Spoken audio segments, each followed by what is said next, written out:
back, everybody. This week's episode of the JSS Podcast. I am Byron Enriquez, the Casual Executive. We have a special treat for our listeners today.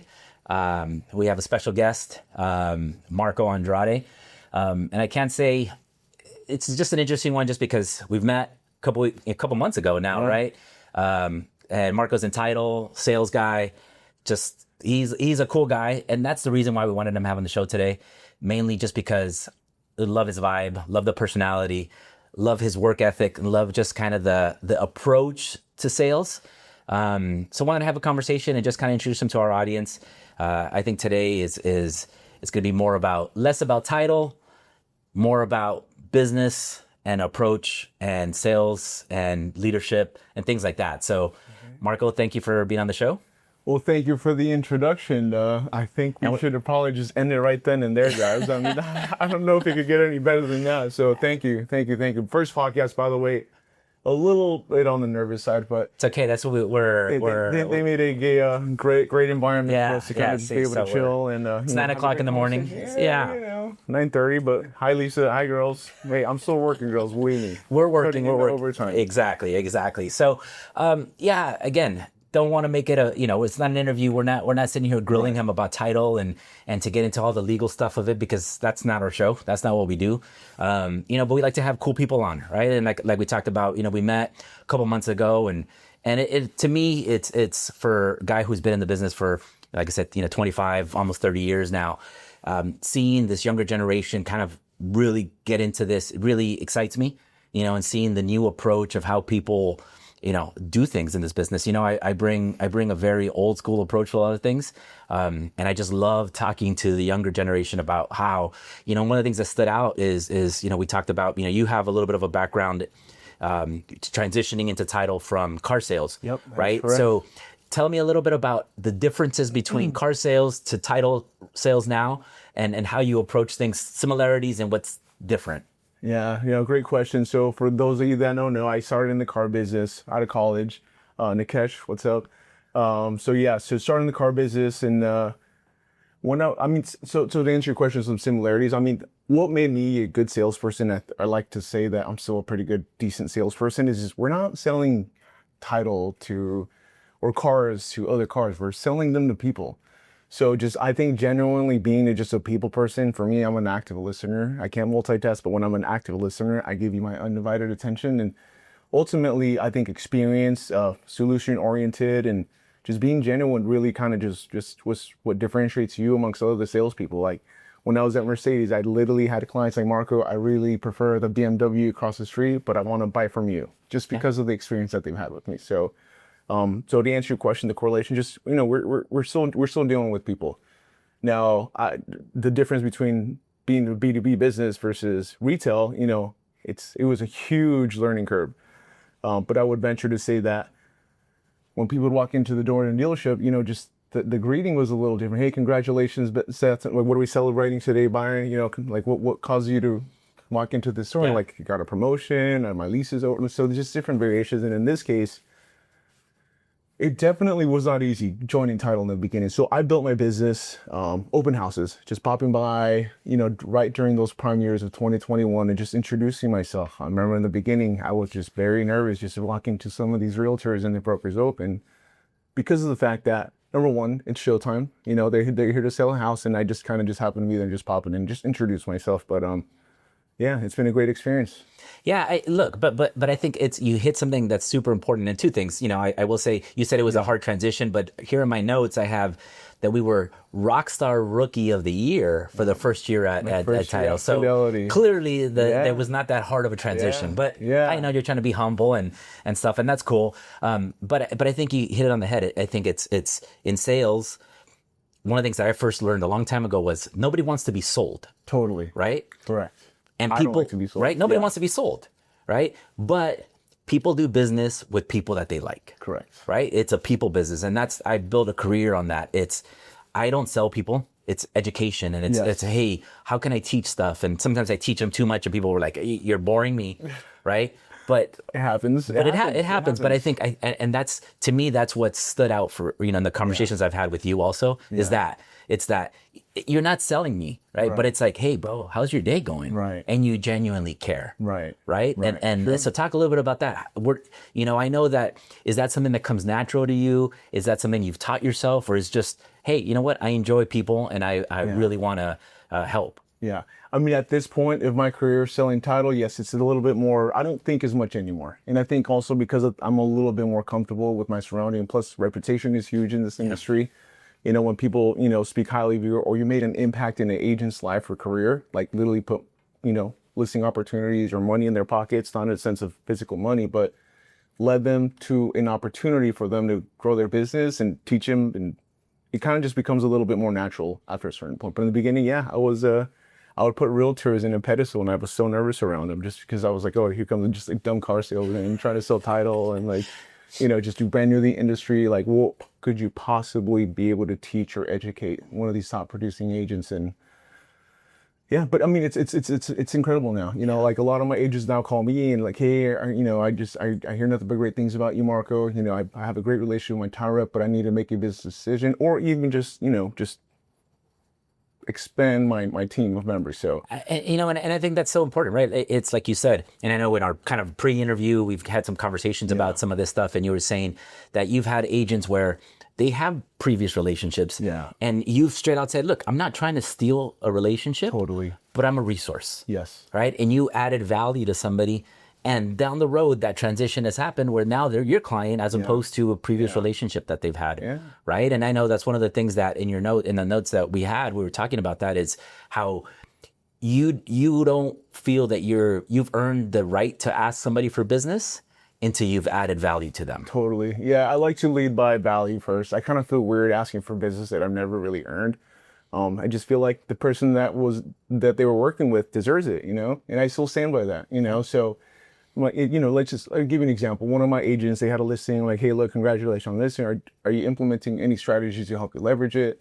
I was like, I know we're not working this deal together, but allow me to kind of demonstrate what I could do for you and your business. And sure enough, opportunities come, and I get that one opportunity for me to shine, and it's amazing. It's very fascinating, and for me especially, to like be able to make an impact on an agent's business. So it's fulfilling. It is fulfilling. It is fulfilling. As a lender, it's kind of the same. We kind of take the same approach, as in we're value add to the realtor, right? The realtor's out there grinding, door knocking, doing all the things to earn business, and it's like, what can we bring in as value to help them close another transaction a year, totally, right? And if we can do that as title, as lenders, as insurance people, if we can say, hey, you know what, we've allowed you to close 1 or 2 transactions extra a month, that's money in their pocket. Yeah. Right? There's a lot of money. There's a lot of money. Yeah. And sometimes people don't get that, right? That yes, we'll make money in the transaction too, right? I'm always transparent and say, this is how we have to feed my family. It's an ecosystem. Right? We're all feeding off of each other. But if I can add value and help you increase and make a little bit more money, then I think that's success in my book. I agree. Right? It's a win-win. So I just I just surround myself with just great people. I'm very thankful for my clients, and each one of them, even though we all sell real estate, or they all sell real estate, they all have different business models. Or, so I'm not a one size fits all. I really like to get to know them as a person, and I try to learn as much as I can in terms of their business, how they operate, what are the things, and then sometimes I might not even have a solution for them right then and there. And I tell them, like, you know what, let me go home and think about what we just discussed, and let me put something together that's going to be enhanced, that's going to be better, that's going to be good for you and your business, and just enhance what you're already doing. Yeah, and I know that's one of the things we talked about yesterday while we were kind of prepping for this. It was like, one of the philosophies I've always had was, as a good salesperson, you don't always have to have the answer. Right. But it's at least knowing, hey, look, I have resources for you. Right. Give me a minute. Let me go research. Let me go ask my boss. Let me go ask my coworkers. Let me go ask a title, whatever, let me go call an insurance agent that I know.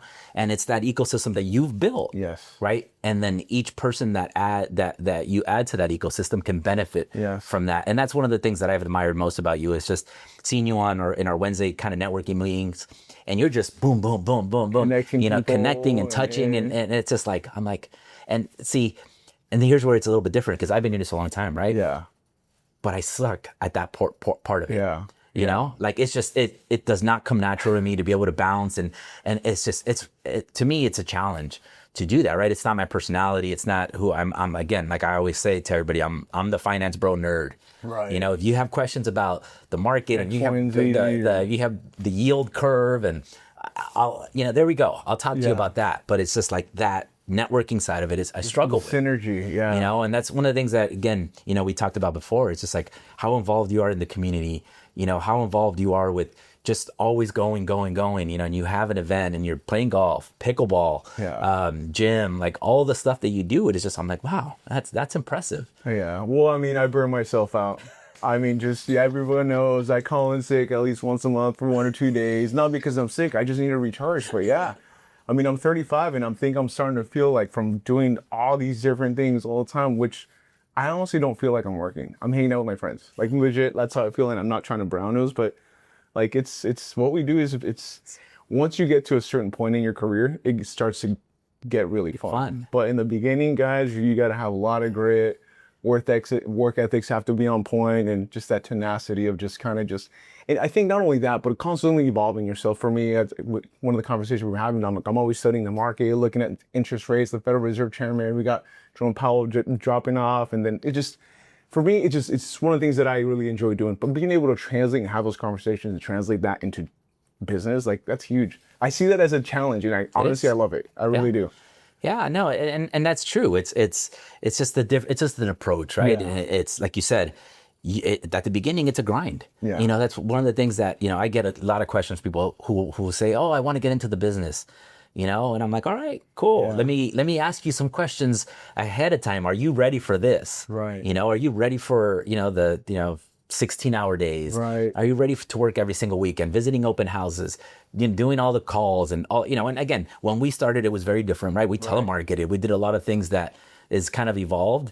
But yeah, I mean, it's a lot harder. It's a lot. And yes, and then if you're good or sometimes luck, right? And just the circumstances you've built and you got into a situation where you can pull back a little bit and just let the relationships kind of work for you. Right. Yeah, and if you're smart and if you've built that right way. Yeah, it's good. Yeah, I like how you said it, because sometimes, I feel like we're in a freaking sprint and a marathon all at the same time, but sometimes it's cool to kind of just cruise and show them like, hey, let's go play some golf. I need to kind of unplug a little bit. Let's go do X, Y, or Z. And it's cool. And it's definitely a business within a business, being responsible. Like, if I take a day off working from home during the week, I, make up for it, working on the weekend or going to open houses and plus I think just sometimes being at the right place at the right time definitely has its advantages, and just showing up, I think it's just definitely half the battle. So yeah, like I remember one of the things that when I was not starting, but I had already been doing this a couple of years. Yeah. But I was new to a market, right? I had moved into a new neighborhood, new market, and I had got hired by a new bank, and I was kind of looking to build, and I just didn't know anybody. Yeah. So what I started doing is I started hosting happy hours. Right. At TGI Fridays up here in Simi, when it still existed. Right. And I would host a happy hour. I forgot we did it once a month. I think it was because we didn't have the budget to do it longer. I didn't ask anybody for business. I do just invite every single realtor that I knew, title people, like just mixture. But that's all it was. Right. Nobody asked for business. It was no business cards. It was just those hanging are the best out. Ones. Right. And I would buy a couple pitchers of beer and wings because we didn't have the budget for much more. Right. Right. And we did that for months and months. And next thing you know, I started to get to know people, agents, and be like, oh, hey, I'm doing an open house this weekend. Can I help? Can you help me? Yeah, sure. I'm doing this. Oh, and and just conversations came naturally, or it was very organic because people liked me and people liked the atmosphere that we had created. Correct. Right? And that's huge. I think that's one of the things. Like for me, I'm involved in a couple fantasy football leagues and just like pickleball. Like I scaled it back to 2 leagues now because I was playing a lot more and.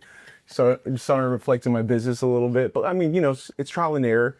So I created a great ecosystem. Like I'm like literally friends with all my realtors and vice versa. Like we all, it's always positivity. We always, just like, especially with the guys, we always kind of give each other a hard time, but it's all love.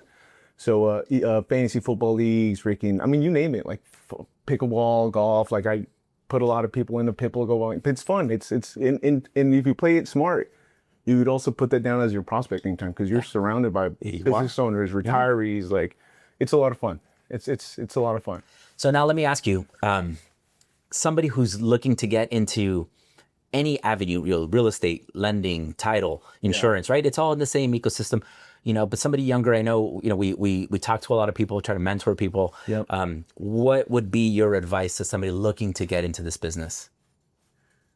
Be patient. Definitely. I mean, for me, so those of you that don't know me, I can be very, very, very impatient, unfortunately. And I know that. So it took me a while. So I remember when I first started, everyone would tell me, my management, my team leader, my mentor, just, hey, it'll take time. I hated hearing that. Now I'm in a position where I'm onboarding 2 of our reps, and now I'm the one that's telling them, and I can't believe I'm just telling them that. So just be patient, show up every day. And most importantly, what you do in the off time is just as important. Obviously, take care of yourself. You come number one first, because there's been instances where I would put, others before, which is fine, but at the same time, like it would show. So to answer your question, one of the things is I'm always constantly learning. I'm a huge YouTuber, which I'm excited to see me on YouTube. First podcast, by the way. Like, I'm always learning about the market, rates. I follow this one guy who, Lisa Crown, thank you as well. She was also part of my growth. Back to what I was saying, just constantly learning. What are you learning to position yourself to have a little bit of an edge amongst your competitors, Yeah. And again, I feel like me and my competitors, we have a lot more in common than people think we do. We all have your best interest. Everyone brings something different to the table. And that's a beauty thing about our business. But and I've always thought that too. It's like, even with lending, it's like people are always like, oh, that's your competition. I'm like, it's not. Yeah. First of all, there's enough business to go around. Right. I may know something, or maybe able to do something that this other lender can't. Totally. And we feed off of each other. Yeah. Right. And sometimes it's advice. I have a ton of guys that call me. I do hard money private loans, and I don't do conventional, but I did for a long time. I have a lot of experience. I know the Fannie Mae, Freddie Mac selling guide up and down. Yeah. I have people who work for Chase, work for Wells, work for any one of those banks who call me constantly for advice. Right. Hey, I'm structuring a deal. What can you do? Doesn't benefit me. Right. Yeah. I'm also in a group with other Tyler people that are not within my territory, that we became really close friendships. I have a couple of friends over at different Fidelities, Chicago's, lawyers, and for the most part, it's safe to say that I pretty much get along with the majority of my and I think that's important, competitors, right? Well, I think that's important. It's just, in this business, it's an ecosystem, how we help each other. And one of the things that I have written down in my notes is you talk about the relationships are the ultimate currency. Yeah. Right. So talk about that. How do you use those relationships as your currency? Yeah. I mean, just like you said at the coffee and collab, just introducing people. Like, when things get slow and awkward, people just staring at you, like, oh, let me introduce you to so-and-so. And then boom, I disappear, go somewhere else and do the same thing like 4 or 5 times.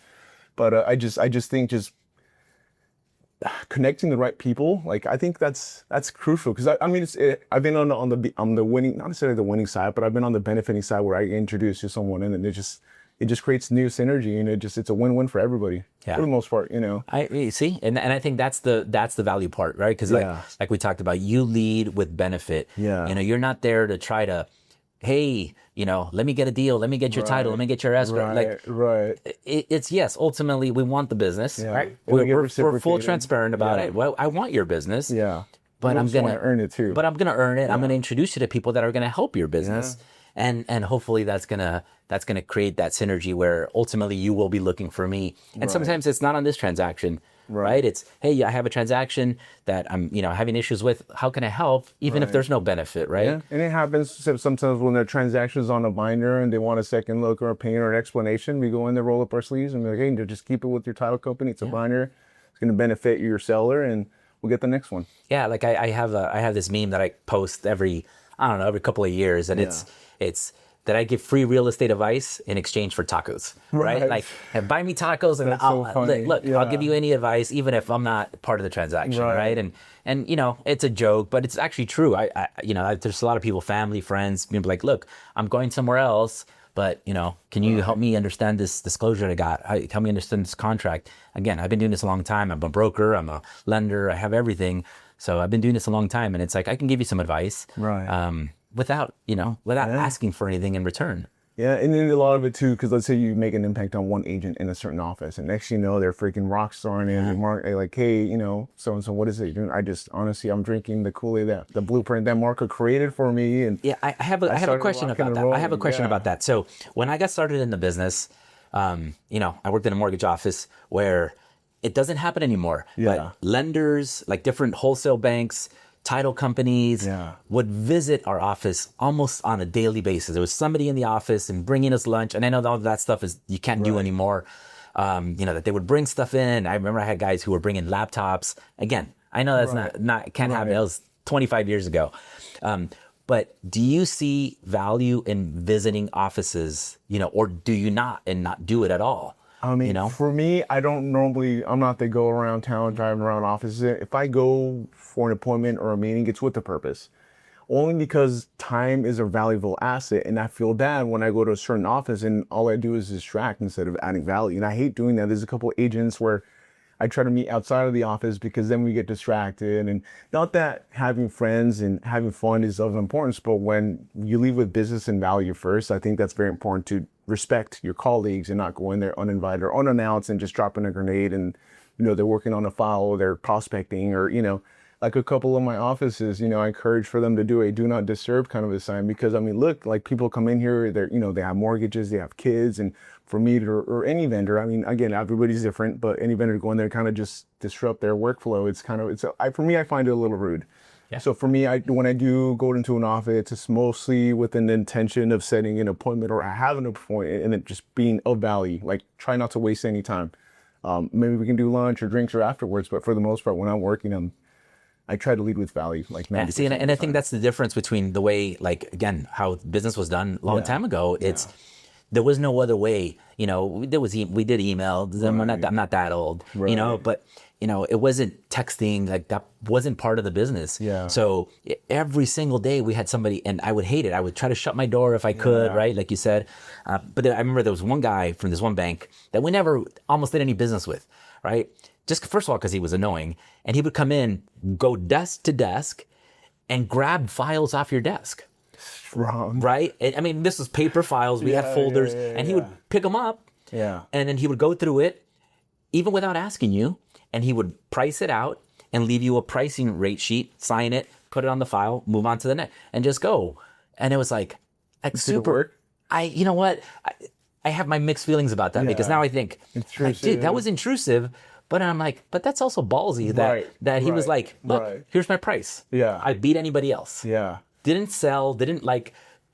You gotta if it deliver results, deliver. So that's one way to be again. We didn't use him a lot because his pricing wasn't the best. Yeah. But mainly because he was kind of annoying, But yeah, it's business has evolved. Sometimes it works. I gotta be surprised that I go into an office and I see how this is some of these reps, which is fine, dude. If it works, dude, honestly, I actually applause. Yeah. There was a gentleman, I forget the guy's name, but from WFG, dude, I respected his hustle because he was really aggressive and I'd be with agents at night, like doing like an after hours, going over a product or service, and then he'd call. I'm like, dude, like I gotta give it to the guy. I'm like, dude, and then when I would run into him, I would tell him, dude, you have my respect. He hustles, and when you respect a hustler, dude, you gotta respect. But you see, it's like to me, it's also like I get calls every day from vendors, right? Like a lot of as a broker, as a lender, we get other banks, like wholesale banks. It's like, oh, Penny Mac or this or Freedom or whoever it is. Like we want to do business with you. We want just because I have my license, Right. And a lot of these guys call and I just like, they're telemarketers. Yeah. And again, I respect the hustle because I know I've been on the other side of that line and it's a pain in the ass to make those calls and it's horrible to get hung up on. But I'm like, but also a lot of these guys are not prepared. Totally. Right. And they don't know, right? They're just call center guys. Yeah. And I think, so to me, it's like, I kind of go back and forth. I respect it, but I think if you're going to do that, you also have to know what you're pitching. Right. Because if I happen to answer and you caught me on a day, oh, by the way, can you do this, this, and this, and this, and that?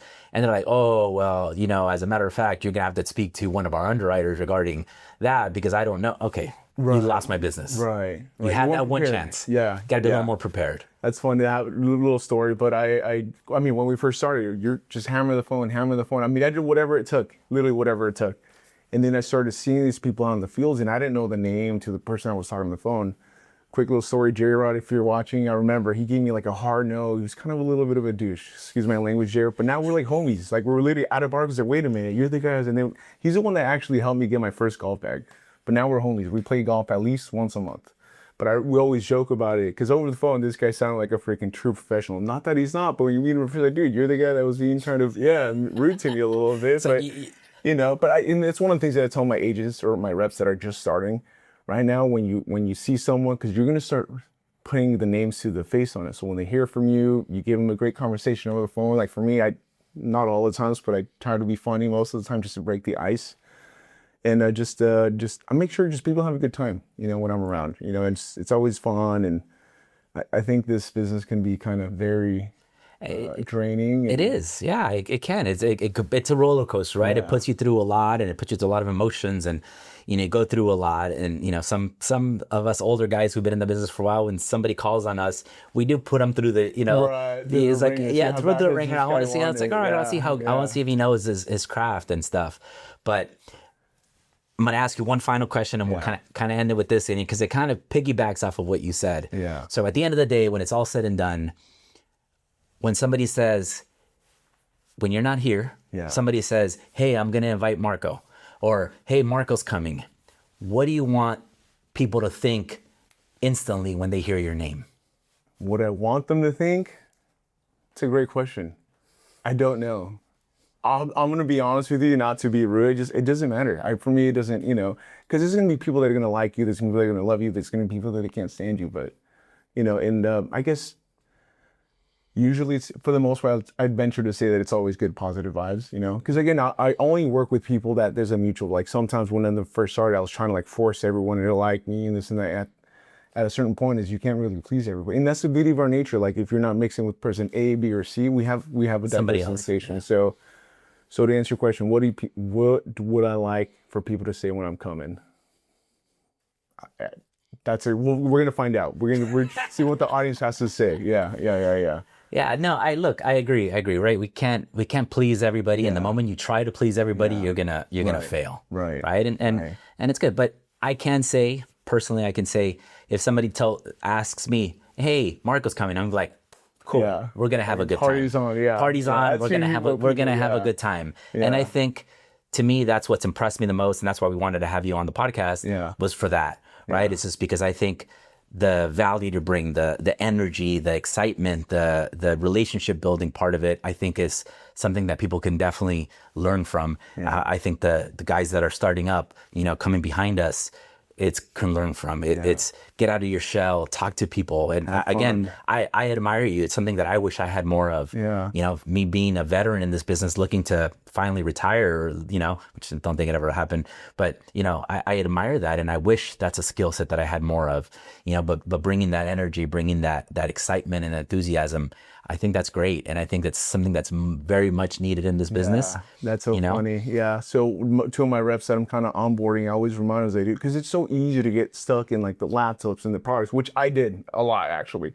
I was the guy with the laptop. I even have a mouse in my pocket. So let's use the wireless mouse. But it's just like one of the things that one of my my manager at the time, Marco, make sure you're having fun in this business. Because for me, I'm like chasing the deals and chasing agents, and I got to a point where like now they kind of come to me because they know that I can deliver. I mean that in the most humblest way possible. Like one of the things that I really enjoy is how much of an impact I made in a person's life. Like they made, they got a couple listings out of it, and I love seeing it. And for my ages, I think everybody could attest to say that I'm like everyone's hype man. I'm cheering for everybody. Like I want everybody to win, and that's why I want to be surrounded with just people that are good people, and we work, we grow from one another. And when one of us are down, we're like, hey, dude, stop being dude, let's go have some fun. Like it's gonna happen. And that's really it, right? I think that's a great way to close in that aspect of it. It's like look, you have to know your craft, and you have to put up what you say, right? And come through. You have to deliver, right? To me, that's a given. Yeah. And people in this business, that's a given. You have to deliver. Aside from that, people want to have a good time. Yeah. You want to bring excitement. You want to cheer for others around you to make sure everybody's succeeding, right? And I think that's something that you bring to the table that I think a lot of people don't. And again, that's why we wanted to have you on and talk about that and kind of just expand. So I appreciate it. Of course. Thank you. I think our audience is really going to enjoy this conversation. And you know what? We're going to have you back again because now that you're not nervous anymore. I'm totally nervous, by the way, guys. I probably would have requested for a redo, but whatever. So, but I think you did fantastic, and I think it's something that I think we can enjoy and have you back. So, Marco, I appreciate it. Course, Thank you. Man. Thank you for having me. we'll have some stuff done, and we'll put this out to your audience. And All right, cool, thank man. you again. Yeah. All right. Cool. Thank you for having me.